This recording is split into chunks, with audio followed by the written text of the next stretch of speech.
Hello my dear ones. आज इस video में मैं बात करने वाली हूँ ऐसी 25 हैबिट्स के बारे में जो एक बैलेंस्ड पर्सन की हैबिट्स हैं। अगर आप भी अपनी लाइफ में एक बैलेंस्ड पर्सन बनना चाहते हैं जो कि एक काम, एक रिलैक्स, एक हैप्पी पर्सन है, एक हेल्दी पर्सन है, टफ सिचुएशन में भी जो एकदम काम रहता है, स्टेबल रहता है और बाउंस बैक कर अपनी लाइफ को बहुत अच्छी तरीके से जीता है, आप भी ज़रूर ऐसा ही बनना चाहते हैं। तो इसमें से अगर आपने 5-10 हैबिट भी अपना ली तो आप भी ऐसे ही हो जाएंगे। तो बहुत ही ध्यान से इस वीडियो को देखना है। आपकी कामनेस, रिलैक्सेशन को बढ़ाने के लिए आपको ब्रीदिंग एक्सरसाइजेस, मेडिटेशन करनी है। तो आप मेरी ऐप डॉक्टर कशिका जैन के नाम से डाउनलोड कर लीजिए, खुद भी करिए और अपने परिवार को भी कराइए। Dear depression let's break up, जो कि एक मास्टरपीस है, आप उसे ज़रूर पढ़िए और लोगों को भी पढ़ाइए। तो चलिए आज का वीडियो शुरू करते हैं। हम बात कर रहे हैं आज हैबिट्स के बारे में। तो हैबिट है daily meditation and exercise. Meditation और एक्सरसाइज अगर आप डेली करते हैं तो आपके अंदर कामनेस, रिलैक्सेशन रहता है। खास तौर से आप ब्रीदिंग एक्सरसाइज करते हैं। देखिए, दिमाग तक कोई भी चीज़ आपको पहुंचानी हो, उसके लिए रास्ता जो है वो है आपका नाक।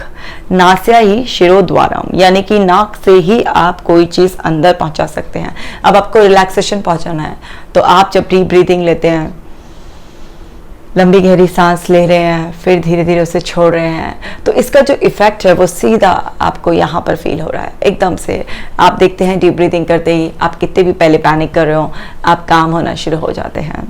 तो ब्रीदिंग एक्सरसाइज करना मस्ट है। अगर आप किसी भी तरीके का योगासन करते हैं तो उसमें भी ब्रीदिंग का बहुत इंपॉर्टेंट रोल होता है कि कब आपको इनहेल करना है, कब आपको एक्सेल करना है। तो जितना आपका ब्रीदिंग पैटर्न रेगुलेट होता है उतना आप काम रहते हैं, उतना आप रिलैक्स रहते हैं, उतना माइंड आपका स्टेबल रहता है। मेडिटेशन करने से भी यही होता है। तो ब्रीदिंग एक्सरसाइज और मेडिटेशन ज़रूर करते हैं वो लोग जो हर सिचुएशन में स्टेबल रहना, बैलेंस्ड रहना चाहते हैं। इसी तरह से वो नेचर में टाइम स्पेंड करते हैं। नेचर ने ही तो हमें बनाया है, 5 एलिमेंट्स से मिलकर हम बने हैं, और जिसने हमें बनाया है अगर हम उसी से दूर हो जाएंगे तो फिर मुश्किल हो जाएगी, नहीं हो जाएगी। एक छोटा बच्चा है, वो अपनी माँ से दूर हो जाता है तो कैसे बौखला जाता है, तड़फता है, रोता है। तो ऐसे ही नेचर ने हमें बनाया है और आप उन्हीं एलिमेंट्स के करीब जाते ही नहीं हैं। कभी घास पे चलेंगे नहीं, कभी पानी से खेलेंगे ही नहीं, कभी ताज़ी हवा लेंगे ही नहीं, कभी आकाश को निहारेंगे ही नहीं, कभी धूप लेंगे ही नहीं। आप किसी भी तरीके से ऐसी एक्टिविटी जो आपको नेचर से जोड़ती हैं, अगर आप वो सब नहीं करेंगे तो आपके अंदर इम्बैलेंस होता है, और इम्बैलेंस होगा तो फिर आप बैलेंस कैसे रहेंगे। इसी तरह से ऐसे लोग थॉटफुल बुक्स पढ़ते हैं, क्योंकि आप जो भी पढ़ते हैं वो आपको बहुत ज़्यादा इम्पैक्ट करता है। और केवल पढ़ना ही नहीं, आप सुनते हैं। ऐसा नहीं है कि आप बुक से केवल पढ़ें, आप ऑडियो बुक सुन भी सकते हैं। मतलब जो भी आप पढ़ते हैं, सुनते हैं, देखते हैं, करते हैं, वो सब आपके अंदर ही तो जाता रहता है और उसी से तो आपकी थॉट्स बनते हैं। अगर आप ऑलरेडी थॉटफुल बुक, इस दुनिया में एक से एक विचारधारा के लोग हुए हैं जिन्होंने इतना कुछ अच्छा एक्सप्रेस किया अपनी बुक्स के ज़रिए। अगर इस तरीके की बुक आप पढ़ते हैं तो आप भी दूसरों के जीवन से, उनके अनुभवों से बहुत कुछ अच्छा सीखते हैं और आपको भी काम और बैलेंस रहना आता है। तो हैबिट में डालिए कि ज़रूर बुक पढ़नी है। इसीलिए तो मैं भी कहती हूँ कि dear depression let's break up जो मास्टरपीस है ज़रूर पढ़िए। तो चलिए आगे समझते हैं हेल्दी स्लीप रूटीन। ऐसे लोगों का स्लीप रूटीन बहुत ही कमाल का होता है, क्योंकि ये जानते हैं कि नींद की इम्पोर्टेंस क्या है। अगर आपको दिन भर काम, स्टेबल रहना है तो आपको रात को बहुत ही ज़्यादा सुकून की नींद में सोना ही होगा, क्योंकि जब आप सोते हैं तब आपकी हीलिंग होती है। क्योंकि सोते वक्त आप कुछ खा नहीं रहे होते हैं, इधर उधर आप डिस्ट्रैक्टेड नहीं होते हैं। मतलब अंदर का हीलिंग प्रोसेस जो दिन में उतने अच्छे से नहीं हो पाता वो रात को सोने में होता है। तो आप अगर बहुत अच्छा स्लीपिंग रूटीन फॉलो करते हैं तो उससे आपके अंदर एक कामनेस, एक फ्रेशनेस, एक स्टेबिलिटी, आप छोटी छोटी बातों पर पैनिक नहीं होते हैं। स्लीप कैसे आप अपनी साउंड करें, इस पर ऑलरेडी मैंने बहुत सारी वीडियोस बनाई हुई हैं। अगर आप अपनी नींद को और बेटर करना चाहते हैं तो आप वो वीडियोस देख सकते हैं। इसी तरह से ग्रैटिट्यूड को एक्सप्रेस करते हैं। अब धन्यवाद में इतनी शक्ति है। अगर आप किसी भी चीज़ के लिए ग्रेटफुल होते हैं, चाहे आप अपनी बॉडी के लिए ग्रेटफुल हैं, अपनी लाइफ के लिए ग्रेटफुल हैं, अपने पार्टनर के लिए ग्रेटफुल हैं, अपने स्टाफ के लिए ग्रेटफुल हैं, किसी भी चीज़ के लिए आप नॉन लिविंग थिंग या फिर किसी पर्सन के लिए ग्रेटफुल हैं, आप गॉड को थैंक्स देते रहते हैं, तो उससे क्या होता है, आपके अंदर पॉजिटिविटी का लेवल बढ़ता रहता है, आपके अंदर एक सेटिस्फैक्शन आता है। क्योंकि जब भी आप किसी चीज़ के लिए ग्रेटफुल होते हैं तो उसमें एक हिडन इमोशन होता है कि आप अपनी लाइफ से सेटिस्फाइड हैं, आप उस मोमेंट में खुश हैं। तो इससे आपके अंदर और ज़्यादा कामनेस का लेवल बढ़ता है, और कामनेस का लेवल बढ़ता है तो पैनिक सिचुएशन में भी स्टेबिलिटी रहती है, एक अंदर से एक विश्वास रहता है कि सब ठीक है, सब ठीक हो जाएगा, अभी जो ठीक नहीं लग रहा है वो भी ठीक हो जाएगा। तो एक अंदर से वो कॉन्फिडेंस रहता है, एक वो विश्वास बना रहता है। तो इसी से तो पर्सन है वो बैलेंस रहता है, एकदम से स्टेबल रहता है। और देखते हैं क्या क्या हैबिट्स हैं। वो कोई ना कोई हॉबी ज़रूर लेते हैं, हम सबकी कोई ना कोई हॉबी होती है। किसी की रीडिंग हो सकती है, किसी की डांसिंग हो सकती है, किसी की कुकिंग हो सकती है, किसी की कोई आर्ट हो सकती है, किसी भी तरीके की कोई भी हॉबी हो सकती है, कोई स्पोर्ट प्ले करना आपकी हॉबी हो सकती है। सो हॉबी परस्यू करना बहुत बहुत इम्पॉर्टेंट है, क्योंकि जो भी चीज़ का हम अपने शौक से, अपने इंटरेस्ट से कोई भी चीज़ करते हैं तो उस मोमेंट में हम सबसे ज़्यादा खुश होते हैं, हमारे अंदर हैप्पी हार्मोन्स का लेवल बहुत ज़्यादा अच्छा रहता है। और कोई भी इंसान, कई बार ऐसा होता है ना कि हम अपनी हॉबी को करियर बना लेते हैं, तो ऐसे इंसानों से आप बात करो, देखो वो कितना खुश रहते हैं, कितना स्टेबल होते हैं, एकदम से काम पर्सन, लग ही नहीं होता कि कभी काम कर रहे हैं, ऐसा लग रहा होता है ज़िंदगी में हर पल मज़ा ले रहे हैं। अगर आप अपनी हॉबी को अपना करियर नहीं बना पाए हैं, लेकिन आप जानते हैं कि आपकी हॉबी क्या है, किसको करने से आपको खुशी मिलती है, तो उसे ज़रूर डेली बेसिस पर कीजिए। डेली नहीं कर सकते तो एटलीस्ट वीक में 2 बार तो आपको अपनी हॉबी को ज़रूर पूरा करना चाहिए, क्योंकि इससे आपके अंदर बहुत ज़्यादा हैप्पीनेस, एक कामनेस बनी रहती है। इसी तरह से स्माइल करते रहना चाहिए, क्योंकि जब आप स्माइल करते हैं तो आपके ब्रेन को लगातार सिग्नल मिलता रहता है कि आप अपनी ज़िंदगी से सेटिस्फाइड हैं, आप खुश हैं, आप इस मोमेंट को एंजॉय कर रहे हैं। सो वो जो ट्रिगर आप स्माइल कर देते रहते हैं ना, किसी से भी मिलें तो ज़रूर हाय भी बोलें तो हेलो हाय स्माइल कर बोलें। आप किसी को थैंक यू भी बोलना है तो बड़ी सी स्माइल के साथ बोलें। किसी को देखना भी है, हाय हेलो भी नहीं करें, जस्ट किसी की तरफ भी देख रहे हैं तो एक स्माइलिंग फेस से देखें। आप कुछ भी कर रहे हैं, अपनी बॉडी को भी कोई कमांड दे रहे हैं कि मेरी बॉडी हेल्दी है, तो उसे स्माइल कर दें। मतलब जितना ज़्यादा आप मौके ढूंढ सकते हैं स्माइल करने की, कम से कम 40 से 50 बार दिन भर में स्माइल कीजिए, ताकि आपके ब्रेन को बार बार एक स्टिमुलस मिलता रहे कि आप खुश हैं ज़िंदगी से। और जितना ज़्यादा आपके माइंड को ये सिग्नल मिलेगा आपकी स्माइल से कि आप खुश हैं, उतना ज़्यादा आप अंदर से फिजिकली, मेंटली, इमोशनली हेल्दी रहेंगे। तो ऐसे लोग स्माइल करते रहते हैं। क्रिएटिव एक्टिविटीज़, जब भी आप लाइफ में कुछ भी क्रिएटिव करते हैं तो वो आपके अंदर नए पैटर्न्स को डेवलप करने में मदद करते हैं। अगर आप सेम वही घिसा पिटा रूटीन बार बार फॉलो करते रहते हैं, एक फिक्स टाइम से वही सब चीज़ें करना, मोनोटोनस हो जाती है आपकी लाइफ, ऐसे हो जाती है जैसे कोई चार्म ही नहीं होता है। तो वहाँ पर क्या होता है, आप कितना भी बैलेंसिंग करना चाहें, कितना भी स्टेबल रहना चाहें, वो बोर्डम आपके अंदर जो डेवलप होने लग जाता है, उसकी वजह से आपके अंदर कुछ स्ट्रेस अपने आप ही चला आता है। अगर आप चाहते हैं कि आप नेचुरली हैप्पी रहें, बैलेंस्ड रहें, तो कुछ ना कुछ क्रिएटिव करते रहना चाहिए। कुछ ऐसी चीज़ें ट्राई कीजिए जो आप हमेशा ट्राई करना चाहते थे लेकिन किसी वजह से नहीं कर पाए। आप कुछ भी छोटी सी क्रिएटिविटी भी आप कर सकते हैं ना। मान लीजिए आपको लेफ्ट हैंड में घड़ी पहनने की आदत है, तो कुछ दिनों तक आप राइट हैंड में पहन कर देखिए, आप देखेंगे इतने से ही आपके माइंड के पैटर्न ना फ्लेक्सिबल हो जाएंगे। आप कुछ भी अपनी ड्रेसिंग सेंस में क्रिएटिविटी कर सकते हैं, आप अपने एनवायरनमेंट के डेकोर में क्रिएटिविटी कर सकते हैं, आप कुछ भी ट्राई कर सकते हैं। कोई चीज़ जो आप कई दिनों से लगातार एक पैटर्न पे कर रहे हैं उसको थोड़ा सा फ्लेक्सिबल कर मतलब अपने माइंड में पैटर्न्स को फ्लेक्सिबल करते रहना, जिससे कि आपको किसी एक चीज़ का हैबिट नहीं पड़ता ऐसा कि अगर वो नहीं हुई या इस तरीके का आपका एनवायरनमेंट नहीं हुआ तो आप जो है ना पैनिक हो जाएंगे, आप डिस्टर्ब्ड हो जाएंगे। नहीं, जो भी लोग अपने आप को फ्लेक्सिबल करते रहते हैं, क्रिएटिविटी से अपनी लाइफ को जीते हैं, बेसिकली उनको हर तरीके के एनवायरनमेंट की आदत होती है, मतलब वो किसी भी सिचुएशन में एडजस्ट हो जाते हैं, फ्लेक्सिबल हो जाते हैं। ऐसे आपने बहुत सारे लोग देखे होंगे ना जिनको बस एसी में रहने की इतनी आदत है, अगर जरा सी भी देर एसी नहीं चला या कहीं पर एसी नहीं मिला तो इस तरीके से पैनिक करने लग जाते हैं। हर चीज़ की आदत होनी चाहिए। तो वो कैसे पड़ेगी, जब आप कुछ चेंज करते रहेंगे, क्रिएटिव होते रहेंगे। और समझते हैं स्पीक काइंडली, बहुत ही प्यार से, दयालुता से बोलते हैं। अकड़ अकड़ कर तैश में आ जाना, दूसरे इंसान को डोमिनेट करना, बेइज्जती सी करने लेना, ऐसा इन लोगों के साथ कुछ भी नहीं होता। ये बहुत ही अच्छी तरीके से सामने वाले से बात करते हैं, ट्रीट करते हैं, अपने आप को भी सजेशंस जो है ना काइंड सजेशंस देते हैं, अपने ऊपर कभी इतने टफ हार्ड नहीं होते कि कोई गलती होगी तो सोचे जा रहे हैं, कोसे जा रहे हैं, अपने आप को पनिश करे जा रहे हैं। तो खुद से भी बड़े पोलाइटली आराम से अच्छे से बात करते हैं और सामने वाले से भी बहुत अच्छे से बात करते हैं। कहते हैं ना इनके शब्दों में मिठास है, बोलते हैं तो ऐसा लगता है कि मुँह से फूल झड़ रहे हैं, इतने प्यार से बोलते हैं। दूसरे से कोई गलती हो जाए तो समझने की कोशिश करते हैं कि हाँ भाई इस जानबूझ के नहीं किया होगा, और उसकी गलती को भी बहुत आराम से बता देते हैं। तो जिस तरीके से आप बोलते हैं उससे भी पता चलता है कि आपके अंदर बैलेंस है या आप एक इम्बैलेंस पर्सन है, कि कभी भी आपका पता ही नहीं रहता, आपका मूड लो हाई में चला जाता है।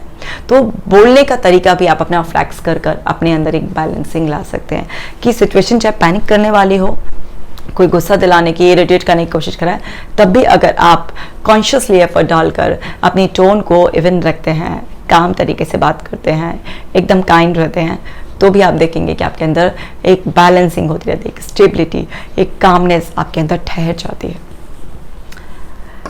Recite positive affirmations. Positive affirmations अपने आप को देते रहते हैं। आपने एक पिक्चर देखी होगी ना आमिर खान की, कहता था all is well, all is well, 3 idiots, right. वो क्या थी, एक छोटी सी पॉजिटिव अफर्मेशन थी।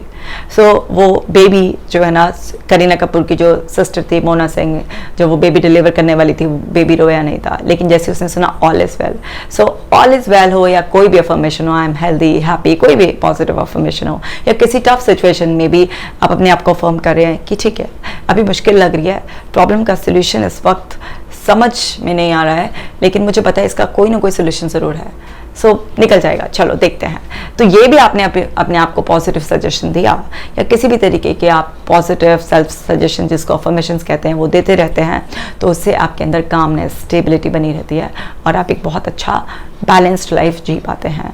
तो ऐसे लोग अपने आप को पॉजिटिव सेल्फ सजेशन देकर अपने अंदर की स्ट्रेंथ को, अपने अंदर की रेजिलियंस पावर को, उनकी बाउंस बैक करने की कैपेसिटी को बढ़ाते रहते हैं, तभी वो इतना बैलेंस्ड रह पाते हैं।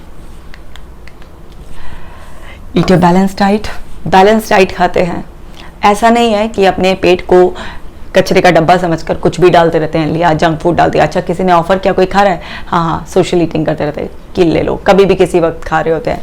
ऐसा कुछ उनके साथ नहीं होता। उनको पता है कि खाने का प्रभाव उनके हेल्थ पर, फिजिकल हेल्थ पर, मेंटल हेल्थ पर किस तरीके से पड़ सकता है।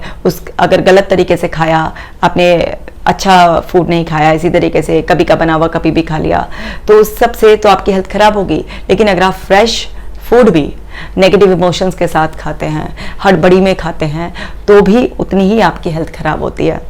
एक बात बताइए, जब आप अपना खाना कहीं से बाहर से लेते हैं या कोई भी खाने का आइटम खरीदने जाते हैं, तो आप कितना ध्यान रखते हैं कि मिलावटी ना हो, असली मिले, असली प्योर हो, किसी ने मिलावट ना कर रखी हो। और आप जैसे ही देखते हैं कि ये मिलावटी चीज़ है या ये मिलावट करता है इंसान, आप ना उस पर अटैक करने के मोड में आ जाते हैं। चलो दूसरे का तो ये हाल बना दिया आपने, अब ज़रा अपना हाल क्या बनाओगे ये भी सोचकर मुझे कमेंट करके बता देना, क्योंकि आप तो हर वक्त ही मिलावट करते रहते हो। अभी गुस्से से, जेलसी से, किसी और तरीके की नाराज़गी से, परेशानी से ना आप जो है ना पीड़ित हो, उस टाइम पर बैठकर आप खाना खा रहे हो। आप क्राइम पेट्रोल जैसा सीरियल देख रहे हो, कुछ नेगेटिव और देख रहे हो, उसमें मार धाड़ एक्शन मूवी देख रहे हो और आप खा रहे हो। आप अपने खाने में नेगेटिव इमोशंस की मिलावट कर रहे हो। आप एक ऐसा स्लो पॉइजन जो है ना खा रहे हो जिससे आप एकदम नहीं मरोगे, लेकिन आप तिल तिल करके मर रहे हो। आप अपने लिए क्या सजा दोगे, क्योंकि इस मिलावटी को सजा देना भी बहुत ज़्यादा ज़रूरी है। तो ऐसे लोग जो होते हैं वो अपने खाने पीने की आदतों का बहुत खास ख्याल रखते हैं। आप भी बैलेंस बनना चाहते हैं तो आज से ही अपने खाने पीने की आदतें सुधार लीजिए। मोबाइल साइड में रख दीजिए, टीवी को बंद कर लीजिए, और अगर किसी भी नेगेटिव जोन में है तो पहले 11 डीप ब्रेथ लेकर अपने आप को काम कीजिए और फिर खाना खाना शुरू कीजिए। इसी तरह से फ्रेंड्स के साथ टाइम स्पेंड करते हैं, वो जानते हैं कि ऑक्सीटोसिन भी चाहिए हमें जब हम अपने दोस्तों के साथ गप्पे मारते हैं। एक्चुअली उनसे सोशल मीडिया पे ना मिलकर उनसे रियल में मिलते हैं और उनके साथ कुछ पॉजिटिव मेमोरीज क्रिएट करते हैं, तो उससे भी आपके अंदर बहुत ज़्यादा खुशी का एहसास होता है और आप बहुत अच्छा महसूस करते हैं। तो ऐसे लोग रेगुलर बेसिस पर अपने फ्रेंड्स के साथ ज़रूर मिलते हैं। प्रैक्टिस करते हैं माइंडफुल लिविंग, मतलब जिस मोमेंट में होते हैं उस मोमेंट में क्या कर रहे होते हैं, क्या बोल रहे होते हैं, उनके अंदर का ब्रीदिंग पैटर्न क्या चल रहा होता है, किसको क्या बोल रहे हैं, या किसी से बात कर रहे हैं तो जो भी बात वो कह रहा है उसको प्रॉपर अच्छी तरीके से सुन रहे हैं। मीन्स अपनी सराउंडिंग के बारे में, अपने इंटरनल वर्ड के बारे में, अपने हर एक एक्शन, हर एक थॉट के बारे में वो माइंडफुल होते हैं, यानी कि वो जागरूकता में जीवन जीते हैं। और वो ऐसा क्यों कर पाते हैं? क्योंकि वो ब्रीदिंग एक्सरसाइज करते हैं, अपने रिलैक्सेशन के लिए अपने फ्रेंड्स के साथ टाइम स्पेंड करना, हॉबी को परस्यू करना या कुछ क्रिएटिव करना, ये सब करते रहते हैं। इसी वजह से वो माइंडफुल लिविंग जो है ना आराम से स्पेंड कर पाते हैं। आगे समझते हैं, बड़े लोगों के साथ, परिवार के साथ समय बिताते हैं, क्योंकि उनको पता है कि अगर आज वो अपने बड़ों को समय नहीं देंगे तो फिर उनके बच्चे भी जब वो बड़े हो जाएंगे, उस एज में जाएंगे तो उनको समय नहीं देंगे। और वो जानते हैं कि परिवार के साथ क्वालिटी टाइम स्पेंड करने का, उनके साथ लंच या डिनर जो भी आपके टाइम के हिसाब से आप एडजस्ट कर सकते हैं, वो सब करने का, एक बॉन्डिंग बनाकर रखने का कितना इंपॉर्टेंट रोल है। क्योंकि वो जानते हैं कि एक पर्सन का कॉन्फिडेंस उसके हेल्थ, उसकी वेल्थ और उसके रिलेशन एरिया से आता है। अगर उन्होंने अपने रिलेशनशिप को बहुत अच्छी तरीके से मेंटेन नहीं किया तो फिर उनकी हेल्थ भी इससे अफेक्ट हो सकती है और इससे उनकी वेल्थ पर भी इफेक्ट आ सकता है। तो वो अच्छी तरीके से जानते हैं, इसलिए वो अपनों के साथ टाइम स्पेंड करते हैं, क्योंकि इससे उनके अंदर happy hormones, oxytocin level, dopamine, serotonin सारे के सारे बहुत अच्छे रहते हैं। और फिर ऐसा इंसान तो एक बैलेंस पर्सन रहेगा ही, क्योंकि chemical balancing means a happy stable काम पर्सन। और इम्बैलेंस कैसे होता है? जब आप इन सब बातों का ध्यान नहीं रखते हैं तो वो आपके अंदर केमिकल सिक्रेशंस कम हो जाते हैं और इम्बैलेंस हो जाता है। तो नेचुरली केमिकल को बैलेंस करने के लिए ये सब अच्छी आदतें तो अपनानी ही पड़ेंगी।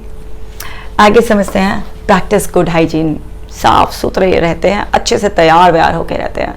अच्छे से तैयार होकर रहने का बड़ा ही पॉजिटिव साइकोलॉजी हमारी बनती है, क्योंकि जब आप फ्रेश फील करते हैं, आप बहुत अच्छी तरीके से तैयार होते हैं। यहाँ पर ना आपके कॉम्प्लेक्शन का कोई मैटर नहीं करता या आपकी बॉडी शेप कैसी है वो कोई ऐसा मैटर नहीं करता। बात यह है कि आपका जो बॉडी का स्ट्रक्चर है, आपका जो रंग रूप है, उसको कितना अच्छी तरीके से मेंटेन कर हाइजीनिक वे में आप रहते हैं।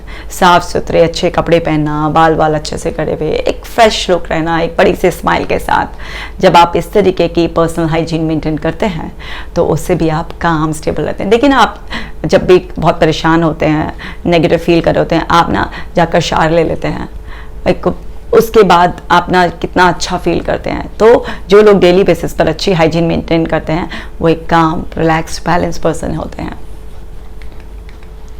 आगे समझते हैं, ऐसे लोग पैसिव इनकम को भी ज़रूर बिल्ड करते हैं, क्योंकि ये जानते हैं कि अपने आप को रिलैक्स और सेफ फील कराने के लिए कुछ पैसिव इनकम का सोर्स होता है जिसमें उनका एक्टिव इन्वॉल्वमेंट नहीं होता, तो उससे भी एक सेफ्टी रहती है। और जो वो सेफ्टी इनके माइंड में रहती है उसकी वजह से ये कभी भी इनसिक्योर फील करना, छोटी छोटी बातों पर कोई अनसर्टेनिटी आ गई या कुछ करंट टेम्परेरी लॉस हो गया तो उससे वो पैनिक नहीं होते, क्योंकि उनको जानते हैं वो कि अगर एक्टिव सोर्स अभी इतना ज़्यादा रिवॉर्डिंग नहीं है तो एक पैसिव सोर्स भी है। तो वो सेंस ऑफ सेफ्टी की वजह से ये लोग काम स्टेबल रह पाते हैं और लाइफ में एक बैलेंसिंग मेंटेन करते हैं। क्योंकि पैसिव इनकम के सोर्स से क्या होता है, आपको अपनी हॉबी को परस्यू करने का टाइम मिल जाता है, आपको फैमिली के साथ टाइम स्पेंड करने का टाइम मिल जाता है। लेकिन हर वक्त अगर आप एक्टिवली ही इन्वॉल्व हैं, मतलब आप बैठे हैं तो आपका पैसा आ रहा है और अदरवाइज आपका पैसा नहीं आ रहा है, तो ऐसे इंसान को तो फिर यही रहेगा ना कि बैठना ही बैठना होगा और फिर वो सारा टाइम काम पर ही देगा, तो परिवार को, अपनी हॉबीज़ को, अपनी हेल्थ को कहाँ से टाइम देगा। तो पैसिव इनकम बिल्ड करना एक बहुत ही ज़्यादा अच्छा आइडिया रहता है जिससे कि आपको लाइफ में बैलेंसिंग में बहुत मदद मिलती है। इसी तरह से सिंप्लीफाई करते हैं अपनी टू डू लिस्ट। हर इंसान को काम करना होता है और पता होता है कि क्या काम करना है। अभी क्या है कि ना लोग इतनी लंबी टू डू लिस्ट बनाते हैं और इतनी अनरियलिस्टिक बनाते हैं कि वो स्ट्रेस कम करने के बजाय और पैनिक हो जाते हैं। तो सिंप्लीफाई करना है, टू डू लिस्ट बनाना है। सिंपल से 3 जोन होते हैं। रेड जोन में अर्जेंट और इम्पॉर्टेंट कामों को लिखना होता है। येलो जोन में इम्पॉर्टेंट है लेकिन अर्जेंट नहीं है।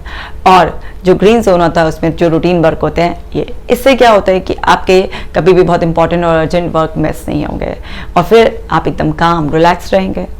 जो टाइम बचता है तो इंपॉर्टेंट वर्क भी कर सकते हैं, भले ही वो अर्जेंट नहीं थे, और बाकी रूटीन के वक्त तो हो ही जाते हैं, तब तो टाइम सबके पास निकल ही जाता है। तो सिंप्लीफाई करते हैं, एक दिन पहले, सोने से 1 घंटा पहले अपना टू डू लिस्ट बनाते हैं ताकि एकदम काम रिलैक्स माइंड के साथ सोते हैं और सुबह फ्रेश उठते हैं। इसी तरह से एनालाइज करते हैं हर वीक उनका कैसा गया, संडे का दिन जनरली डिसाइड करके, क्योंकि संडे मोस्टली लोगों का ऑफ होता है, या आप कोई भी डे डिसाइड कर सकते हैं, और उसमें पूरे वीक में क्या किया उसको एनालाइज करते हैं। आगे की तरफ जा रहे हैं, पीछे की तरफ जा रहे हैं, क्या गलतियां हुई उनसे, क्या लर्निंग हुई है, आगे के लिए क्या प्लान करना है, सब कुछ बहुत अच्छी तरीके से एनालाइज कर अपनी लाइफ को प्रॉपर एक एनालिसिस के साथ अच्छे से जीते हैं। इसी तरह से कोई भी डेली एक एक्ट ऑफ काइंडनेस जरूर करते हैं। एक्ट ऑफ काइंडनेस करने से आपके अंदर एक कामनेस, एक ग्राउंडिंग एटीट्यूड रहता है, मतलब आपके जो पैर है ना वो ज़मीन पर टिके रहते हैं, चाहे आप कितना भी ऊपर आपकी उड़ान ऊंची हो गई हो, आपने कितना भी लाइफ में कुछ अचीव कर लिया हो, लेकिन जब आप अपने अंदर एक एक्ट ऑफ काइंडनेस का एटीट्यूड रखते हैं तो वो आपको ग्राउंडेड रहने में बहुत हेल्प करता है। आपके अंदर एक कामनेस, एक पोलाइटनेस, एक असर्टिवनेस हमेशा बनी रहती है, तो ये बहुत ज़्यादा ज़रूरी है, और इससे जो आपको ब्लेसिंग्स मिलती हैं उससे आपकी हेल्थ, हैप्पीनेस सब सिक्योर हो जाती है। ऐसे आगे समझते हैं, वो अपनी एक्सपेक्टेशंस को लिमिट में रखते हैं, अपनी एक्सपेक्टेशंस को चेक करते रहते हैं। ऐसा नहीं अपने स्पाउस से ओवर एक्सपेक्ट कर लिया, बच्चों से ओवर एक्सपेक्ट कर लिया, अपने स्टाफ से ज़्यादा ओवर एक्सपेक्ट कर लिया, सोसाइटी में किसी और से, फ्रेंड से। वो जानते हैं कि वो खुद ही एक्सपेक्टेशंस सबकी सारी पूरी नहीं कर पाते हैं, तो वो दूसरों से भी एक्सपेक्ट कम ही करते हैं, अपने आप से भी एक्सपेक्टेशन रीजनेबल रखते हैं, रियलिस्टिक। ये नहीं है कि अनरियलिस्टिक जो है ना एक्सपेक्टेशंस रख लिए हैं और बस उसके बेसिस पर खुद भी पैनिक हो जा रहे हैं और दूसरे को भी बर्डन कर रहे हैं, दूसरे को भी क्रिटिसाइज कर रहे हैं। तो रियलिस्टिक एक्सपेक्टेशंस के साथ, और कभी एक्सपेक्टेशन पूरी नहीं होती हैं तो वो क्रिटिसाइज करने, ब्लेम करने के बजाय अपने पर चेक लगाते हैं कि सही किया या फिर कुछ उन्हीं के पार्ट पर गलती हो गई। आगे समझते हैं, अपने एक्शंस के लिए रिस्पॉन्सिबिलिटी लेते हैं। ये नहीं है कि आउटकम अगर नेगेटिव आया तो उसके लिए ब्लेम गेम खेलना शुरू कर दिया, खुद को क्रिटिसाइज कर दिया या दूसरे को। वो एक्चुअली एक्शंस के लिए रिस्पॉन्सिबल, वो जानते हैं अच्छी तरीके से कि जितना अच्छे से आप एक्शन लेंगे उतना अच्छा आपका आउटकम आएगा, तो वो आउटकम की परवाह किए बिना एक्शन के जो प्रोसेस होता है उस पर बहुत अच्छी तरीके से ध्यान देते हैं। ये बिल्कुल सही है ना, मान लीजिए आप कहीं पर किसी जर्नी पर जा रहे हो, आपको एक डेस्टिनेशन है जो कि बहुत ही खूबसूरत है, लेकिन अगर आपने उस रास्ते को, उस सफ़र को एंजॉय नहीं किया तो आप वहाँ पर डेस्टिनेशन पर पहुँच कर भी ना बहुत ही एग्जॉस्टेड फील करोगे, वो आपको खुशी नहीं देगा। तो इसी तरीके से ये लोग विश्वास करते हैं कि जितना हम प्रोसेस पर ध्यान देंगे, जितना हम अपने एक्शंस के लिए रिस्पॉन्सिबिलिटी लेंगे, ये नहीं है कि लापरवाह होकर बैठ गए हैं, तो उनको पता है कि फिर उससे आउटकम अच्छा ही आएगा, तो वही उनको एक स्टेबल, काम और बैलेंस्ड पर्सन बनाता है। इसी तरह से जॉय ऑफ मिसिंग आउट, आपने सुना होगा FOMO, fear of missing out, लेकिन ये उसका उल्टा है। ये फोमो का उल्टा है Jomo, Joy of missing out. ऐसा नहीं है कि किसी ने भी यार दोस्त ने फ़ोन करके कहा अरे आजा यार ड्रिंक पार्टी है और चल दिए मुँह उठा के। इनको अगर सच्ची में जाना है तो ही जाएंगे, और इनको नहीं जाना है तो मना कर देंगे। मतलब जॉय ऑफ मिसिंग आउट कि हाँ ठीक है भाई मैं वहाँ नहीं हूँ, खुश हैं इसमें क्योंकि मैंने अपना टाइम बर्बाद होने से बचा लिया। तो ऐसा नहीं है कि हर चीज़ में हाँ हाँ हाँ हर बार ये जॉय ऑफ मिसिंग आउट बहुत अच्छा फील करते हैं। लेकिन आज 95% लोग फोमो से पीड़ित हैं। जोमो से भी होना चाहिए। जोमो जो है ना, क्या कहते हैं, ये पीड़ा नहीं देगा आपको, ये एक्चुअली आपको हैप्पीनेस देगा। तो जॉय ऑफ मिसिंग आउट भी आपके अंदर एटीट्यूड डेवलप कर लीजिए, क्योंकि ये आपको एक बैलेंस पर्सन बनाएगा।